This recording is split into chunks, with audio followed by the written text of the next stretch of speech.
I told you I'd be back for this.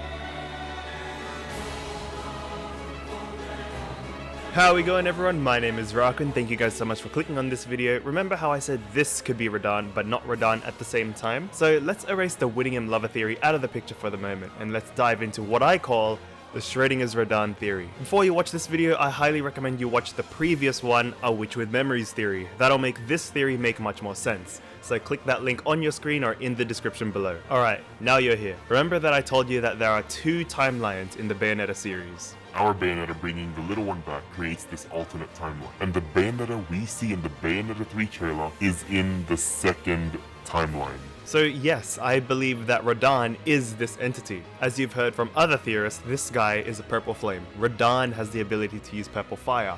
Both have red eyes and both have a form of a skull. In my opinion, Rodin is the strongest character in all of Bayonetta hands down.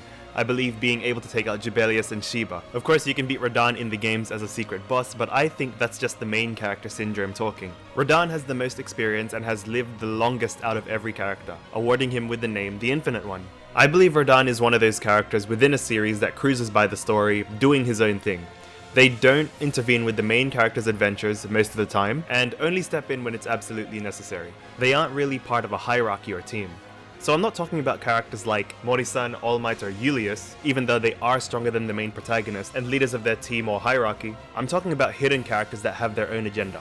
Let me give you some examples. Urahara from Bleach, Booker from Expendables 2, Mary Leona from Black Clover, Hiko Seijiro from Kenshin, Captain Marvel from Marvel. You know those type of characters. We know they're strong, but we also know they won't help unless they really want to. That's Rodin's archetypal character. Therefore, regardless of what Bayonetta we look at, I think Rodin can sweep the floor, eyes of the world or not. Of course, due to plot armor and main character syndrome, our Bayonetta can surpass him, like how Ichigo beat Aizen or how Iron Man beat Thanos. But maybe her true potential that they've been saying all this time could surpass this. I'll explain this in the last episode of the season, but that's just my theory. Now, back to the point. Assume this figure is Rodin. But wait, not the Rodin we know and love. Let's call this figure Purple Rodin. I was gonna name it Rodin 2, but it's gonna be a little bit confusing, so Purple Rodin it is. Remember, there are two timelines. One where Rodin meets Bayonetta as a comrade, that's questionable, and the second timeline where the grown-up little one potentially versus Purple Rodin. She never had that positive experience of being acknowledged and named Bayonetta by Rodin. Now why are they fighting? Well, that's up to Kamiya to fill it in.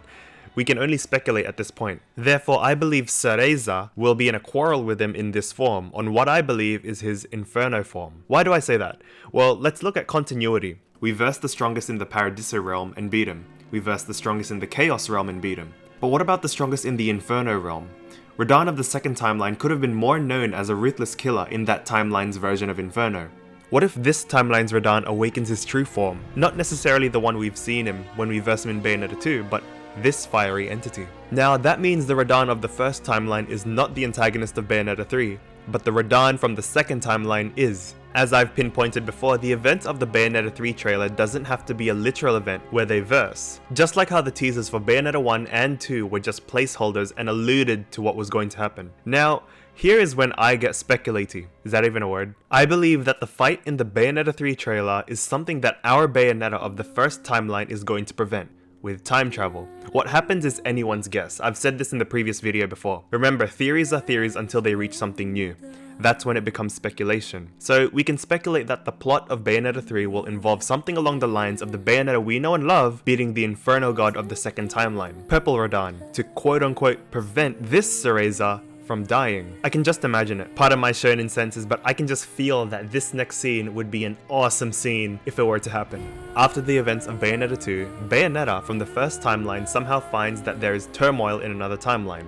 She realizes somehow that this timeline's Cereza was the little one that she raised in the first game. She somehow travels to that second timeline just before Purple Rodin splits that Cereza in half. I say somehow to express that Kamiya can show us how. Remember, this is speculation. Bayonetta from the first timeline arrives at the battle scene and nullifies the attack, shielding Cereza from it. Cereza hides her face with her arm and squints to see a familiar silhouette of her mother, Rosa, but then the silhouette clears up to reveal Bayonetta. Mummy, didn't I tell you, little one? There is nothing you cannot overcome.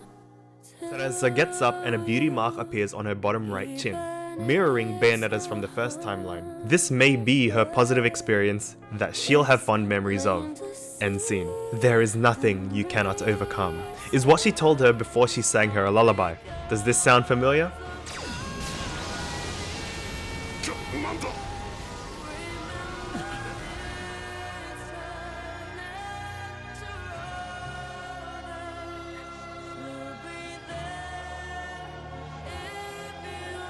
Okay, so I'm in the middle of editing right now, and I just thought of a really cool scene that Kamiya could put in as a fight sequence that we can play, or even a cinematic, because I think Rodin hasn't received a really cool fight cinematic yet. So what if we have Rodin from the first timeline come to quote-unquote help our Bayonetta in versing this purple Rodin? To have two people of different timelines verse and meet is such a fan servicey type of thing, because that's when you can put in whatever kind of witty type of conversation you can have in there. They do this for the Mortal Kombat series. They've done it for Rick and Morty. I can imagine him saying something witty like, "The only one who can beat me is me." And I think this is a really, really perfect scenario where you can satisfy that quote. This quote is from Kuroko No Basuke, of course Kagami being the main character, with Kuroko beats Aomine. But I just think that this would be a really cool scene. Now, how epic would that be? Hideki Kamiya, please, I know you are thinking of something like this. This would be an amazing scene, or something along the lines, I wouldn't mind, but I think this is a really, really cool end of closure type of moment. Or, disregarding my previous videos, the Witch with Memories theory and the Schrödinger's Rodin theory, you can also argue that this Bayonetta is the Bayonetta we know and love meeting Rodin for the first time in the first timeline. We'll have to wait and see for Bayonetta 3. But there you have it, guys. These theories have been a blast to make, and I'm really confident that I'm going to get a lot of things correct once the game releases. Not all of them, but hopefully some of them.